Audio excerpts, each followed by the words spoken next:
It's so important for us to finish the season with a great attitude and to finish strong, because that's what we're called to do. The Lord called us to finish strong. And then, for me personally, I kind of stated earlier about my season last year and how, we didn't have a great year. I mean, we had good players, we just couldn't put it together. We were out probably in January, February of the playoffs. For myself personally, I thought, you know what, even though our team is out, I don't want us to play out. I don't want us to play like we're down and defeated. Let's play for pride. I don't want to go into every game and have the other team thinking, well, we're playing last place team. I don't want to be a laughing stock of anything that I do. If our team's not being successful, if I'm not doing well, I want to change that around, and I want to finish strong. At least when you finish the year strong, you can go into the next year with your head up saying, you know what, we didn't start that season well, we didn't have a great middle, but we had a great end, and that's going to build confidence, and that's going to build character for us going forward into the next season. And I think you finish strong, you can start that next season with that same high that you finished with, and I think it's extremely important. Having a great attitude is going the extra mile.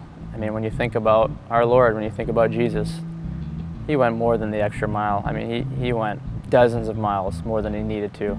I mean, for one to leave heaven, to leave everything, to leave your kingdom and everything that you're comfortable with, to be uncomfortable, to become a human, to come here and live 30 years of kind of isolated, where no one even knows who you really are, and to work a simple job as a carpenter, and to all of a sudden do a 3-year ministry that rocks the entire world, to walk to the cross, to carry his own cross, not just to walk to the cross, but to carry it when he was beaten. And I mean, all of that craziness is just amazing. I mean, that's an example we look to. He finished strong because he knew what the end goal was. He knew why he needed to finish strong, and he was doing it for us. He had us in his mind the entire time he was doing it.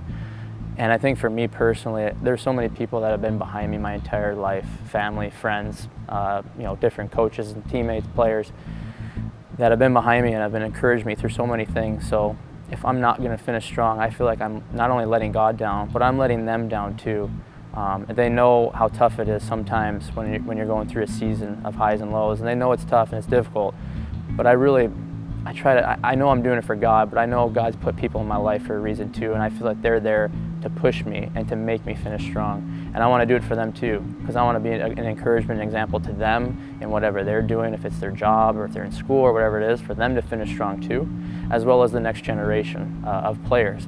That, you know what, our season was tough this year, but we finished strong, and now look what happened to us next year. Boom, we made the playoffs, boom, we won, or whatever it is. And I know if you're going through the same thing, that if you finish strong, you will build the confidence that you need moving on, and then things are going to take off from there as long as you don't give up. When you don't finish strong, it really shows what your true character is. If you're one that says, you know what, things are kind of down right now, things are over, let's just kind of quit and call it, throw in the towel. For me, that speaks that you're not willing to go the distance with me. If I'm going to war with you, I don't trust you, because when things get hard, you're going to disappear and you're not going to be there for me. I need to know that no matter how hard it is, that you're going to still be right next to me by my side fighting for our lives. And if I see someone who at the end of the year is like, you know what, let's just kind of get this year over and who cares, let's have summertime, let's have fun, I know that person's not 100% in. I know the game's a year-to-year thing, but it can be taken in 3 to 5 year little blurbs. You're building towards something. I mean, you don't just draft a team and then win the Stanley Cup that year. It takes time. I mean, if you look at the Penguins this year, they've won 2 in a row, now they're going for 3. But they didn't just win 2 in a row because, drafted our team and boom. I mean, they hadn't won a cup for 7 years going into that. I mean, it takes a lot of preparation, a lot of tough years, a lot of hard times to get to where you're going. And from a spiritual perspective, the analogy that I like to use is thermostats and thermometers.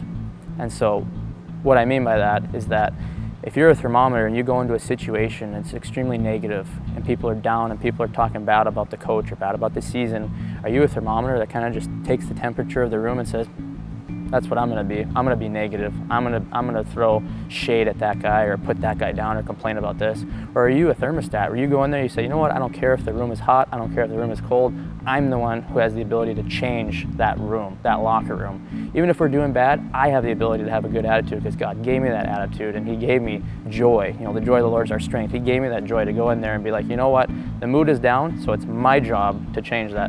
because that's what God's called us to do. And that's what I want to do for my teammates. I want to go in with a smile, even if we're in a 3-4 game losing streak. I want to go in with a smile. I want to go in encouraging guys, hey, let's snap out of this funk and let's move on.